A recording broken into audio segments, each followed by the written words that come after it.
Pamoja na wawakilishi wa vyombo vya wanahabari nchini anafanya kikao cha pamoja kujibu matamshi ya Waziri wa Biashara Moses Kuria. Waziri Kuria amejipata matatani kufuatia matamshi yake ya matusi na kuwadhalilisha wanahabari wa kampuni ya Nchini. Haya yakitishia kuwanyima matangazo ya serikali. Tusikilize yanayojiri kwenye kikao hicho kwa sasa. Concerns by Kenyans on the scandals exposed by the media in the past 10 months, which include diversion of condemned sugar into the market, repackaging and sale of subsidized fertilizer, questions over KEMSA, especially on the mosquito nets funds, concerns over the management of NHIF, which have rendered it unable to serve Kenyans, the questions over favorism in the duty-free commodity imports, including edible oils, maize, and rice.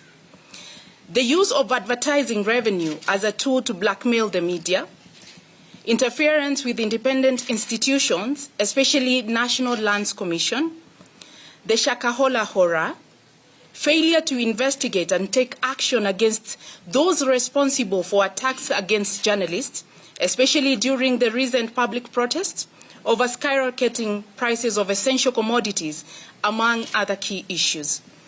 We wish to state that the media never took a collective position in support of any specific candidates in the 2022 elections. We call on the government to stop this uncalled for propaganda and continued hostile political rhetoric against the media and journalists. We view this as an attempt to blackmail and twist the media into seizing scrutiny of the government and those wielding power and authority. As media, we affirm our commitment to discharging our role, including holding this regime to account for the good of Kenyans, as we have done previous regimes since independence, and restate that we will not be cowed into submission.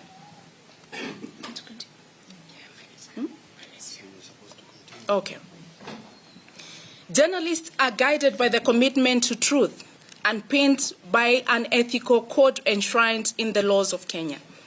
We urge those aggrieved by the media to seek redress through the Media Complaints Commission established under the Media Council Act and, where necessary, through the courts. Kenya Media Sector Working Group stands in solidarity with Nation Media Group and all journalists in the country against attacks and threats from the government and government officials. We also call on President William Ruto to issue and firm assurance that they will not be allowed to seek shelter by trying to silence the media that exposes their misdeeds. We are also calling on the international community to intervene and protect media freedom. And this has been signed by 12 organizations which are under the umbrella of Kenya Media Sector Working Group, and that is Kenya Union of Journalists, Kenya Editors Guild, Kenya Correspondents Association, Association of Freelance Journalists, Association of Media Women in Kenya, Digital Broadcasters Association, International Association of Women in Radio and TV, Article 19, Eastern African Editors Society, Frederick Naumann Foundation for Freedom, Association of Professional Broadcasters, and Media Owners Association. I just want to reiterate that crude... Change.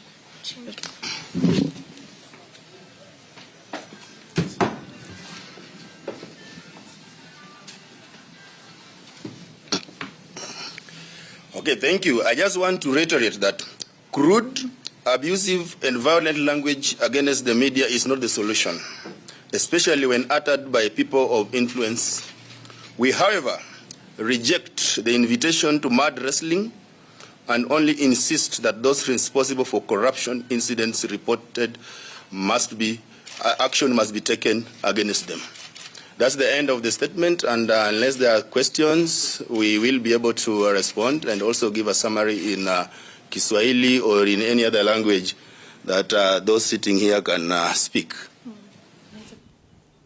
Naam, ni wawakilishi wa vyama vya waandishi wa habari wakitoa taarifa yao. Kenya imerudi hatua kadhaa nyuma katika uhuru wa vyombo vya habari. Kwa sababu mwaka uliopita Kenya ilikuwa nambari 69 kati ya 200. Sasa hivi Kenya iko katika nafasi ya 116 kati ya 200 katika kudhulumu uhuru wa vyombo vya habari. Hiyo inasemaje kwa ulimwengu? Kwa sababu kuna watu ambao wanataka kuja kuwekeza katika taifa la Kenya. Watawekeza vipi katika taifa ambalo haliwapi wanahabari ambao ni jicho la mwananchi uhuru wa kutekeleza kazi yao? Sasa hivi tumekuwa ni watu wa kuchekwa ulimwengu mzima. Kwa sababu inaonekana kama kuna vita na uadui kati ya wanahabari na serikali. Hatuna uadui wowote. Kazi yetu sio kupigana na serikali. Kazi yetu ni kuwa jicho la wananchi na kuwafahamisha kuhusu yanayofanyika katika serikali. Ni jukumu la serikali kuwajibika na kuwajibikia matendo yao pasina kuona wanahabari ni kama adui. Sisi sio adui wa serikali. Unapoangalia tunahitajiana kwa kila jambo kwa sababu sisi ndio sauti ya mwananchi. Sisi ndio jicho la mwananchi. Wakati jambo linafanyika, wakati kuna habari ambayo serikali inataka kutoa kwa umma, ni jukumu letu kufahamisha wananchi kuhusu yanayofanyika. Lakini tunapoonekana ni kana kwamba tunalengwa na serikali, ni kama sisi ni adui, ni kama tuko vitani na serikali, haisaidii. Wanahabari letu ni kalamu, karatasi, kitabu na kamera ambazo tunazitumia. Hatutumii silaha yoyote. Wakati tunaenda kuangazia matukio nchini, kisha sisi tunakuwa ndio walengwa. Wanahabari wetu waliodhulumiwa hadi sasa hawajapewa haki. Hakuna yeyote ambaye amewajibikia matendo ambayo yalifanyika. Kisha tunapoangalia matatizo ambayo vyombo vya habari vinapitia sasa hivi, badala ya serikali kushirikiana na vyombo vya habari katika kutafuta suluhu, ni vitisho. Mkiangazia taarifa fulani, hatutawapatia advertising.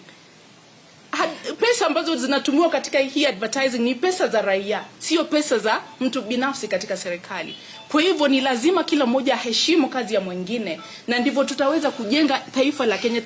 Kenya ni demokrasia, na demokrasia iliyokomaa. Hatuwezi kuruhusu kwamba ulimwengu mzima ionekane kwamba Kenya ni nchi ambayo matamshi ya kejeli, matamshi ya kudhalilisha, matusi yanatumiwa na viongozi walio serikalini. Badala ya kutumia muda huo kwenda katika mitandao ya kijamii kutusi umma, tueleze kazi ambayo unaifanya. Na sisi kama vyombo vya habari, tuna redio, tuna televisheni, tuna magazeti, tuna social media, tutaangazia yale matukio. Lakini huwezi kwenda pale kwa wafuasi waliokuchagua na kukuaminia na nafasi ulionayo, unaonyesha namna ambavyo unaweza kutumia matamshi ambayo yanashusha hadhi yako kama kiongozi binafsi. Na hatuwezi kuambiwa kwamba angalieni, haya ni matamshi ya mtu binafsi. Hakuna vile Zubeda ataweza kujitenga na nafasi anayoishikilia ya rais.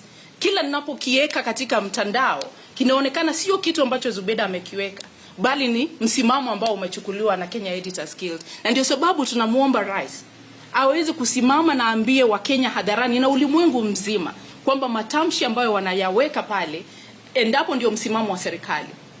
Kwa sababu inashusha hadhi ya Kenya, na ni kitu ambacho kinastahili kusitishwa mara hii, wakati huu, kwa sababu haileti sifa nzuri.